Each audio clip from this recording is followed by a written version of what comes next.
بسم اللہ الرحمن الرحیم۔ حدیث ہے ایمان کی وہ طاقت جس کی بدولت انسان جو ہے بزدلی سے محفوظ رہتا ہے۔ حضرت انس رضی اللہ تعالیٰ عنہ سے روایت ہے کہ آپ صلی اللہ علیہ وسلم یہ دعا فرمایا کرتے تھے: اے اللہ، میں تیری پناہ چاہتا ہوں فکر سے اور غم سے اور کم ہمتی سے اور کاہلی و بزدلی سے اور بخل سے اور کنجوسی سے اور لوگوں کے دباؤ سے۔ ایمانی طاقت کی بدولت انسان کس طرح بزدلی سے محفوظ رہتا ہے۔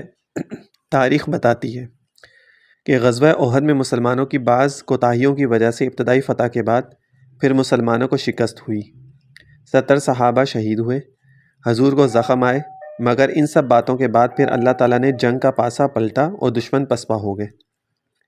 اس عارضی شکست کے 3 سبب تھے۔ پہلا یہ کہ حضور نے تیر اندازوں کو جو حکم دیا تھا وہ بعض وجوہات کی بنا پر اس پر قائم نہ رہے، کیونکہ اس بارے میں اختلاف رائے ہو گیا۔ کسی نے کہا کہ ہمیں یہیں جمے رہنا چاہیے، اور بعض نے کہا کہ اب یہاں ٹھہرنے کی ضرورت نہیں رہی، بس اب چلنا چاہیے اور سب کے ساتھ مل کر مال غنیمت حاصل کرنا چاہیے۔ دوسرا سبب یہ ہوا کہ جب حضور کے قتل ہو جانے کی جھوٹی خبر مشہور ہو گئی تو فطری طور پر مسلمانوں کے دلوں میں کمزوری پیدا ہو گئی، جس کا نتیجہ کم ہمتی کی صورت میں ظاہر ہوا۔ تیسرا سبب جو ان 2 سے بھی زیادہ اہم تھا وہ یہ کہ رسول اللہ کے حکم کی تعمیل میں اختلاف ہو گیا تھا۔ یہ 3 لغزشیں مسلمانوں سے ہوئیں جس کی بنا پر انہیں عارضی شکست ہوئی۔ اس وقت مسلمان مجاہدین زخموں سے چور چور تھے، ان کے بڑے بڑے بہادروں کی لاشیں سامنے پڑی تھیں۔ بدبخت دشمن نے حضور کو بھی زخمی کر دیا تھا۔ مسلمانوں کو اپنی لغزشوں کا صدمہ بھی تھا۔ ایک خطرناک بات پیدا ہونے کا خطرہ تھا، وہ یہ کہ مسلمانوں کے اندر کہیں بزدلی پیدا نہ ہو جائے اور آئندہ کے لیے کمزور نہ ہو جائیں۔ اس پر اللہ تعالیٰ نے یہ فرمایا: وَلَا تَهِنُوا وَلَا تَحْزَنُوا وَأَنْتُمُ الْأَعْلَوْنَ إِن كُنتُم مُؤْمِنِينَ، یعنی تم اپنے اندر بزدلی اور سستی کو بالکل نہ آنے دو اور گزشتہ باتوں پر رنج و ملال بھی نہ کرو، آخرکار تم ہی بلند رہو گے اگر تم مومن رہے۔ اس قرآنی آواز نے ٹوٹے ہوئے دلوں کو جوڑ دیا اور مرجھائے ہوئے جسموں کو جن میں بزدلی پیدا ہونے کا خطرہ تھا، ان میں ایک نئی روح پھونک دی۔ بزدلی کی حقیقت کیا ہے، اس کے اسباب کیا ہیں اور یہ کن چیزوں سے پیدا ہوتی ہے؟ بزدلی کی حقیقت سمجھنے کے لیے ہمیں ایک قوت کے بارے میں سوچنا ہوگا جو اللہ تعالیٰ نے ہر انسان کے اندر رکھی ہے، اور وہ ہے غصے کی قوت، جسے قوت غضبیہ کہہ لیجئے۔ اسلام نے ہمیں یہ تعلیم دی ہے کہ ہر قوت کو خدا کے بتائے ہوئے طریقے پر استعمال کرو، اور خدا کا بتایا ہوا طریقہ اعتدال اور میانہ روی سے کرنا ہوگا۔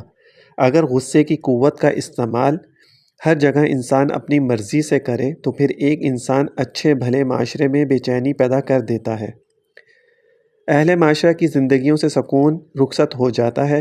دوسری طرف وہ شخص دنیا اور آخرت میں اپنے لیے سزاؤں کے انبار لگا لیتا ہے۔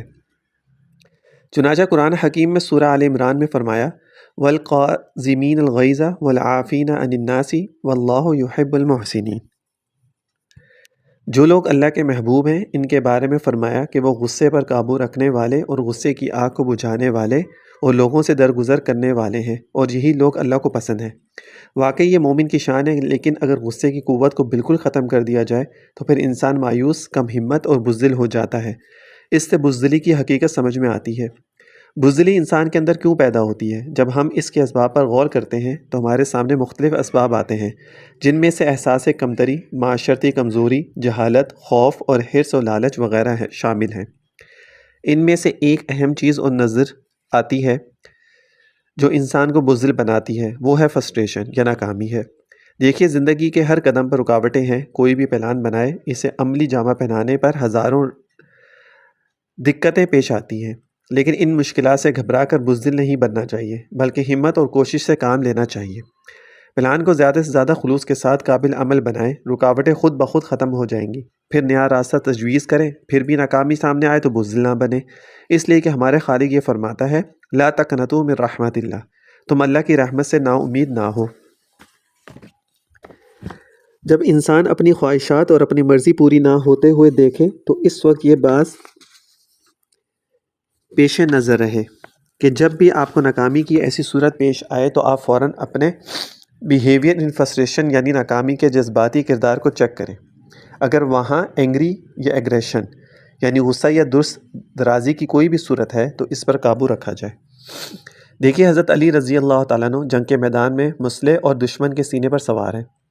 قریب ہے کہ نیزہ ان کے سینے کے پار کر دیں کہ دشمن آپ کے چہرے مبارک پر تھوک دیتا ہے، آپ نے فوراً اسے چھوڑ دیتے۔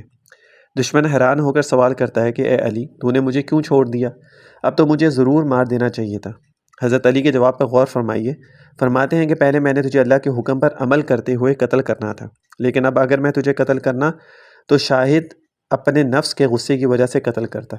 معلوم ہوا کہ انسان محض اپنے غیظ و غبض کو تسکین پہنچانے کے لیے انتقامی کارروائی کرے تو وہ بزدلی ہے، بہادری نہیں۔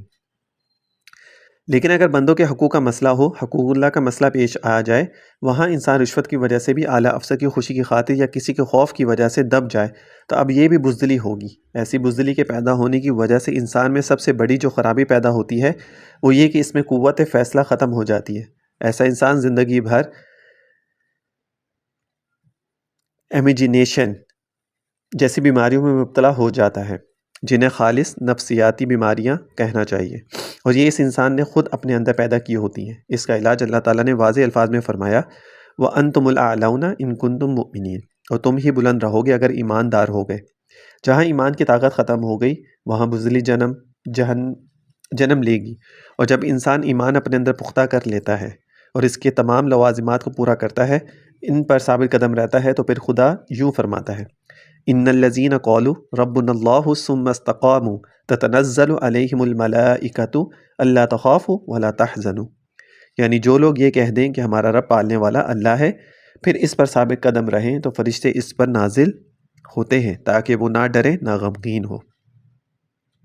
لہٰذا اگر ہمارا ایمان ہے تو یقین جانیے کہ ہمارے نزدیک بزدلی پر بھی نہیں مار سکتی۔ اور بزدلی تو ایسی بری چیز ہے کہ آقائے دو عالم صلی اللہ علیہ وآلہ وسلم نے تو یہاں تک فرمایا، اللہم انی اعوذ بک من الجبن، یعنی اے اللہ میں بزدلی کے بارے میں تجھ سے پناہ مانگتا ہوں۔ میں بھی دعا کروں گا کہ اللہ ہمیں بزدلی سے بچا۔ تو یہ مختصر سا شارٹلی ایک میں نے آپ لوگوں کا حدیث کا مفہوم، اس کی بارے میں تھوڑی تفصیل، کہ جس طرح آج کل کا ماحول ہے کہ لوگ جو ہیں وہ ہر چیز کے بارے میں ڈرتے ہیں، خوف ہے، فرسٹریشن ہے، احساس کمتری کا شکار ہیں کہ یہ اگر کریں گے تو یہ نہ ہو جائے گا، ایک ڈر ہے نا، ایمان کی کمزوری ہے۔ تو اسی وجہ سے انسان رزق کے معاملے میں بھی اور دوسری چیزوں کے معاملے میں بھی انسان جو ہے نا ہمیشہ کنفیوز رہتا ہے اور ڈرتا رہتا ہے۔ اگر یہ نہیں کیا تو رزق میں کمی ہو جائے گی، اگر ایسے نہیں کیا تو پھر رزق کہاں سے آئے گا، کھائیں گے کہاں سے، پئیں گے کیسے، کل کی سوچنے بیٹھ جاتا ہے، یہ سب چیزیں ہوتی ہیں۔ تو اگر انسان